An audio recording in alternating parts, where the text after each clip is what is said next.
Hi guys, it is Aoife from Fred Weasley Died Laughing, and I'm here with another weekly wrap up. So I had a really busy this week where I just had something on almost every single day, so I didn't actually get that much reading done. It was also an emotional week for a lot of people in Ireland this week, as you may have seen in the news, but we finally repealed the 8th Amendment, so I'm wearing my repeal jumper in celebration.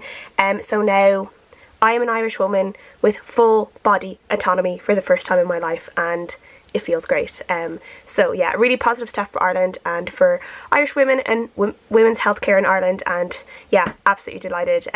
So it's been a pretty great weekend being able to celebrate that. So I really had a mixed bag this week with my reading. I had one book I really did not like, one book that was kind of middling, and then another book that I really enjoyed. So I'm going to start with the book that I did not like, and that is The Time Traveller's Wife. And most people probably know what this is about because they've probably either seen the movie, and it's also kind of self-explanatory. It is about this time traveller called Henry, and he meets his wife Claire when she is like 6 years old, and basically by the time he meets her for the first time, he's like 28, she's 20, and it just shows their life, all the times they've met, the kind of the marriage troubles they have, their battle with infertility and having a child and miscarriages, and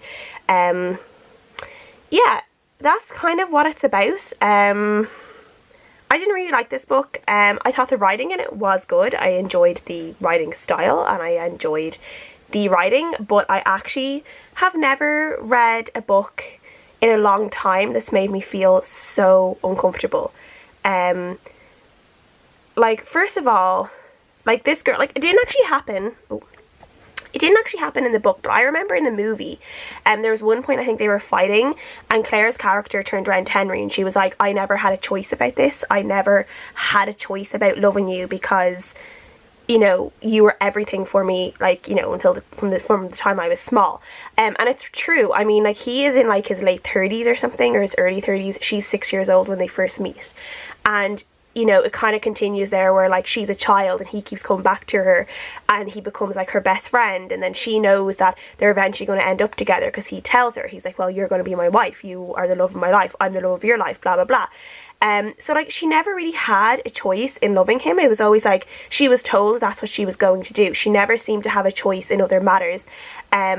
And it genuinely like felt like he was grooming her at some points. Like there was a point when she was only like I think 15 and he was in his 30s again, or his like early 40s or something, and he was like, she was like leaning against him and like they hadn't like kissed or anything, but he was like stroking her hair. But because we know that like, and he was like admiring her body and stuff, and like because we know that like he does think of her in sexual ways because, you know, he has had sex with her because she's his wife.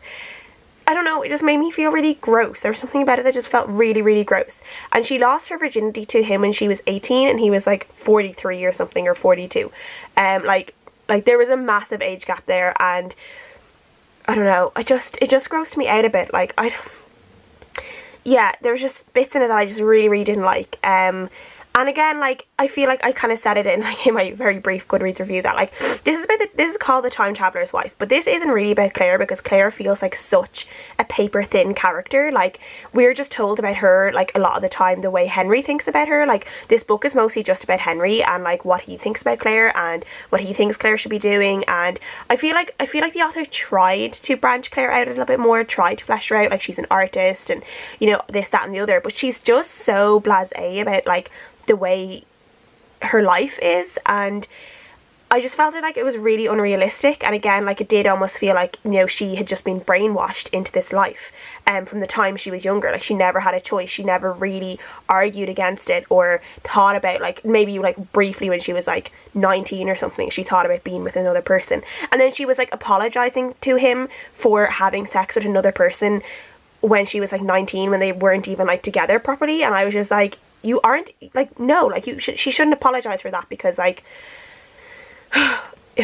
you know what I mean. But, like, yeah, it just really irritated me. And there also, the word dyke was used a lot in this book, and I feel like that's a kind of a derogatory term as well. And there were just some bits like that did, like, you know, yeah, I didn't like either. So I gave this a 2 out of 5 stars. As I said, just made me feel really uncomfortable, really didn't like it. Yeah. The next book I read was on audiobook. That was The Fate of a Tearling by Erika Johansen, and it was narrated by Polly Lee. This is the last book in the Tearling trilogy, and I've really enjoyed the first two. This one was like, I know has had a lot of mixed reviews, so obviously I can't say too much about what this is about, but The Fated Tearling is about a girl called Kelsey who becomes the queen of this country when she turns 18, and she basically has a lot of work to do because her country is like being fractured apart. They are at war with this battle like neighbouring country that has like a magical deadly queen also ruling it, and she has to do like a lot of changes. She's up against, like, this book is actually really good. This trilogy is actually very good in terms of how terribly powerful religion can be, and how religion should be completely separate from state. And I really love, like I did like wickedly love how Kelsey just like did not give a shit about religion, and did not give a shit about the, you know, the power trips that like religious men tend to go on. And like I love that. I love when she like talked down to them like for like the entire 3 books. It was great because, you know, I think like I am not religious myself. I know some people could have a problem with it if they are like do have faith. I'm not religious, but I also feel like, you know, particularly in Ireland, I guess, we've had some really, really terrible things happen because of religion.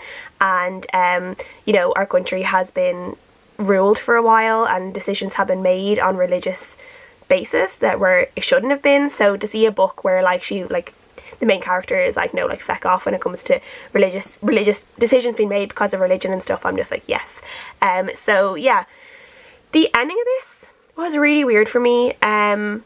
Like it kind of just like the book is like, the whole trilogy is kind of strange, and like from like the first one makes sense, and then the second one goes a bit whack and you're like okay, and then the third one goes really whack, and yeah, it's just kind of one of those ones you just kind of have to like accept, because thinking about it too much will confuse you.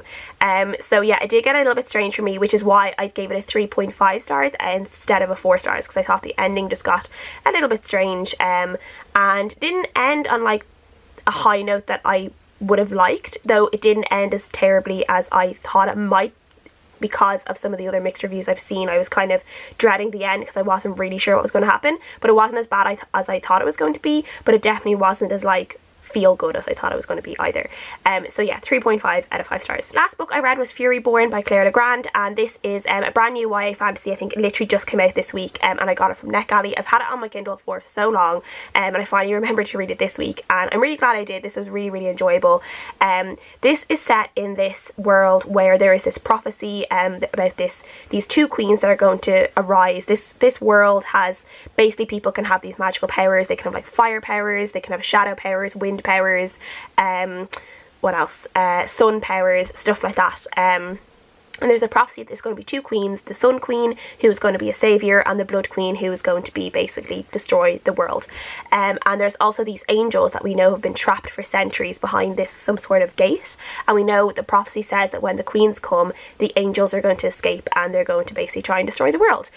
So we're basically, this story is really interesting, the way the timeline goes, because we are actually getting a timeline from one young woman called Riel, and we know that she is going to be one of these prophesized queens, and we get this like prologue about her, and then we go back a few years and see her from like kind of the start of her journey in showing her powers, and we're seeing we're immediately wondering, oh, how does she get from here to where we saw her at the start, because they're like completely different people. They seem like completely different people, and you're immediately intrigued, being like, what is happening? And then we're also like 1,000 years, almost 1,000, maybe not 1,000 years, but like very, very, very long time in the future, and we're following this other young woman called Eliana, and she is basically a mercenary, and she is deadly.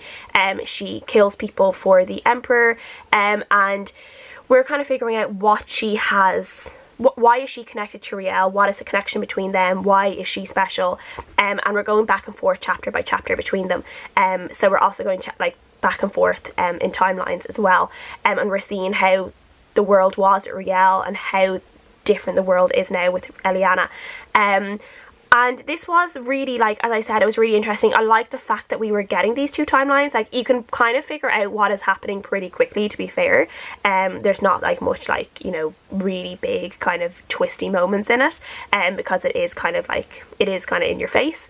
But I did really enjoy the fact that we had these differences with Riel in particular, and I really enjoyed her storyline because I thought I really liked her character, and I liked that their character wasn't like, it wasn't real like black and white where she was like evil or she was good. It was very much, she was in this grey area, and I was really intrigued to see what would happen to her to get her to the point where we saw her at the start. And yeah, I was really just invested in her story, which meant that sometimes when it switched to Eliana's, I wasn't ready to go back to Eliana. I wanted to stay with Riel. So sometimes with Eliana, I was just like, oh, like, come on, no, I want to go back to Riel. I want to know more about her story. I don't really care about Eliana's right now. But all the characters in it were really great. I liked the fact that there is this big kind of, like, really like life and death kind of situations going on in both of them. There are mentions of a lot, mostly on Eliana's side, mentions of LGBT plus characters. There is definitely a mention of Eliana having had a female lover in the past, so it's not specifically said that she is bisexual, but it kind of like implies that she is. And there's also at the end, there is mention of two kings of this country, so I'm presuming that they are two kings who are like married and ruling this country together. So yeah, so there is a little bit of rep there, but not a whole lot. And maybe there'll be more in the future books. But yeah, this book was definitely much of like a build-up book where like it's really setting the ground for what's going to come next, I think. But I think it did a really good job. I really enjoyed it, and I gave it a 4 out of 5 stars. That is everything I read this week. Please let me know what you guys think of the books I read, what you guys have been reading. I would love to know as always, and I'll see you guys again next time. Bye.